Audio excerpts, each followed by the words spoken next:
Olympic 2023 জুলাইত অনুষ্ঠিত কৰা হৈছিল প্ৰথমবাৰৰ কাৰণে আৰু ইয়াত এতিয়া আমি ধেমাজি জিলাৰ গোগামুখত 2024 মিচিং অলিম্পিক অনুষ্ঠিত কৰাৰ কাৰণে টাকাম মিচিং পৰিণ কাবাঙে সিদ্ধান্ত গ্ৰহণ কৰিছে আৰু এই সিদ্ধান্ত মৰ্মে প্ৰত্যেক জিলালৈকে টাকাম মিচিং পৰিণ কাবাং কেন্দ্ৰীয় সমিতি ইতিমধ্যে সাৰ্কুলাৰ প্ৰেৰণ কৰিছে আৰু সেই সাৰ্কুলাৰৰ ভিত্তিত জিলা সমিতিবিলাকলৈ সাৰ্কুলাৰ প্ৰেৰণ কৰা হৈছে জিলা সমিতিয়ে আঞ্চলিক লেভেলত সাৰ্কুলাৰ প্ৰেৰণ কৰা হৈছে আৰু আঞ্চলিক লেভেলৰ পৰা 12টা সমিতিবিলাকলৈ সাৰ্কুলাৰ প্ৰেৰণ কৰা হৈছে আৰু এই সাৰ্কুলাৰ মতে আজি মই মিংমাং বাংকেত উপস্থিত আছো ধেমাজি জিলাৰ অন্তৰ্গত মিংমাং বাংকেত মোৰ নিজা হোম বাংকেত মই উপস্থিত আছো আৰু ইয়াতে বাংকেবিলাকৰ পৰা আমাৰ যেনে ধৰণে সাৰ্কুলাৰ প্ৰেৰণ কৰিছে সেই মতে বাছনি শিবিৰ ইতিমধ্যে আৰম্ভ হৈছে যোৱাকালিৰ পৰা মিংমাং বাংকেত আৰম্ভ হৈছে আৰু মই আজি দ্বিতীয় দিনা উপস্থিত হৈছো যে মূলতঃ আমাৰ টাকাম মিচিং পৰিণ কাবাঙৰ মিচিং অলিম্পিক সম্পৰ্কে যেনে ধৰণৰ এটা চিন্তা চৰ্চা কৰা হৈছিল বা আমাৰ অঞ্চলবিলাকত যেনে ধৰণে মদ বাং ড্ৰাগছ বা তেনে ধৰণৰ যিবিলাক মোবাইলৰ ফ্ৰী ফায়াৰ গেমৰ পৰা আৰম্ভ কৰি বা যেনে ধৰণৰ এটা স্বাস্থ্যৱান ডেকা ল'ৰা হ'ব লাগে বা যুৱক যুৱতী হ'ব লাগে তো এই পৰিৱেশটো লাহে লাহে আমাৰ সমাজবিলাকৰ পৰা নাইকিয়া হ'ব ধৰিছে তো মূলতঃ সেই কথাবিলাক চিন্তা চৰ্চা কৰি পেলাই শাৰীৰিকভাৱে সুস্থ হৈ থকাৰ যিটো প্ৰয়াস সেই প্ৰয়াসটো টাকাম মিচিং পৰিণ কাবাঙে সিদ্ধান্ত গ্ৰহণ কৰিছে আৰু সেই মৰ্মে মিচিং অলিম্পিক অনুষ্ঠিত কৰি পেলাই ইয়াৰ পৰা অন্তত আমাৰ যুৱক যুৱতীসকলে মিচিং অলিম্পিকৰ জৰিয়তে বিভিন্ন দিশত আপোনাৰ চাকৰি ক্ষেত্ৰতে হওক বা অন্যান্য যিবিলাক ক্ষেত্ৰতে হওক নিজক শাৰীৰিক সুস্থ কৰি ৰাখিব পৰা যিখিনি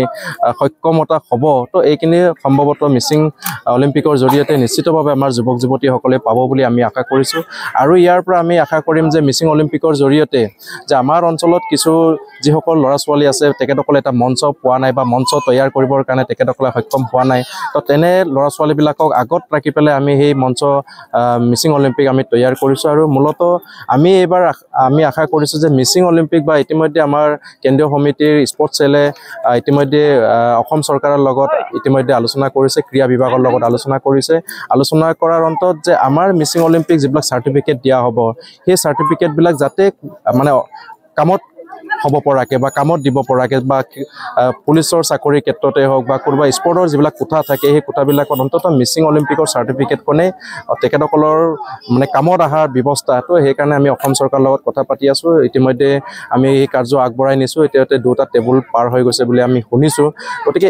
আমি আশা কৰিছোঁ যে অন্ততঃ এই চাৰ্টিফিকেটখন প্ৰডিউচ কৰি পেলাই যে আমাৰ যুৱক যুৱতীসকলেও তেখেতসকলৰ জীৱনৰ ক্ষেত্ৰত বা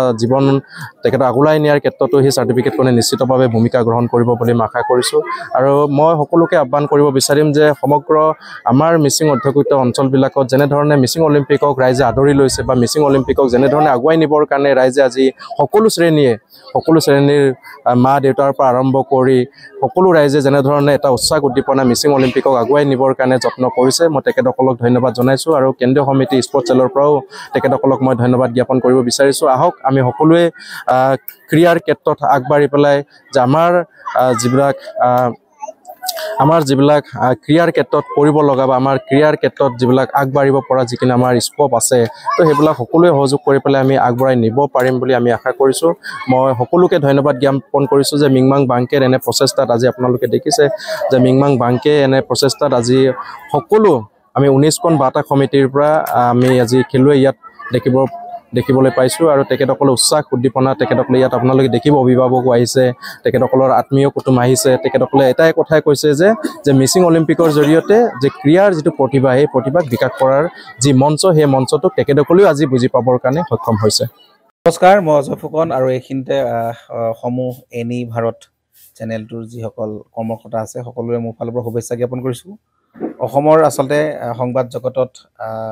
নতুনকৈ আচলতে এটি আত্মপ্ৰকাশ ঘটিছে আমাৰ নিউজ চেনেল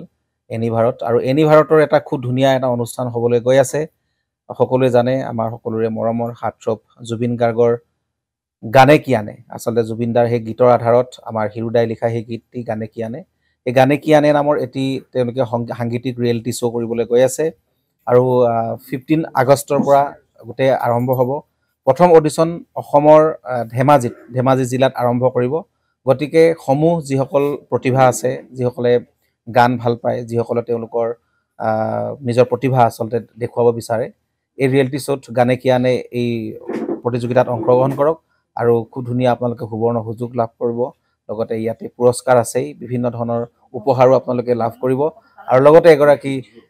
প্ৰতিষ্ঠিত আচলতে এগৰাকী শিল্পী হিচাপে অসমৰ